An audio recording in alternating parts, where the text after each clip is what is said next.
Ijumaa hii katika Tashiko Meli TV Updates. Vitu vidogo vyote vilivyo, kwa sababu material ziko site. Tupate tuna confidence kwamba sisi tunaenda kwa wakati.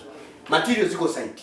Machinery ziko site. Tumebakiza viti viko nje, ndio vinatakuwa viti. Hii ndani ya miezi mitano tusio na uhakika wa nini kumaliza hii kazi.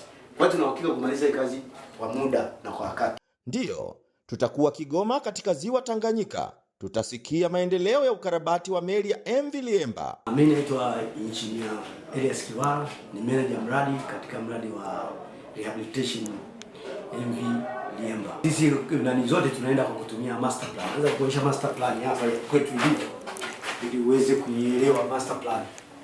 Hapa inakuonyesha sisi tulianza Julai 24 tulianza kazi. Na unacheki kazi zilikuwa zinafanyika, unaziona zilivyokuwa zinafanyika za dismantle zote tumezionyesha hapa zinafanyika, na tumeenda kwa wakati.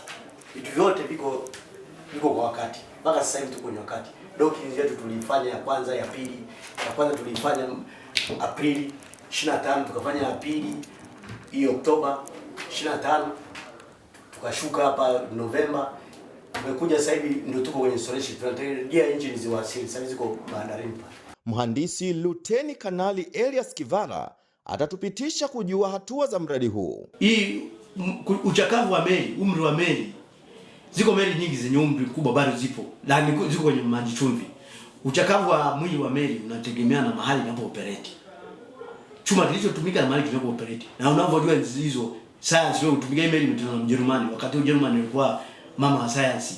Chuma kilichotumika pale sisi tumekipima kwa sababu imepitia vipimo, watu wamepitia vipimo. Taasisi mbalimbali imepitia vipimo kuhakikisha ule mwili wa meli uko kwenye standard. Imepitiwa vipimo vile, mwili uko kwenye standard. Chuma bado kina milimita 12. Tofauti na meli zinazojengwa sasa hivi hapa zina milimita 8 tu.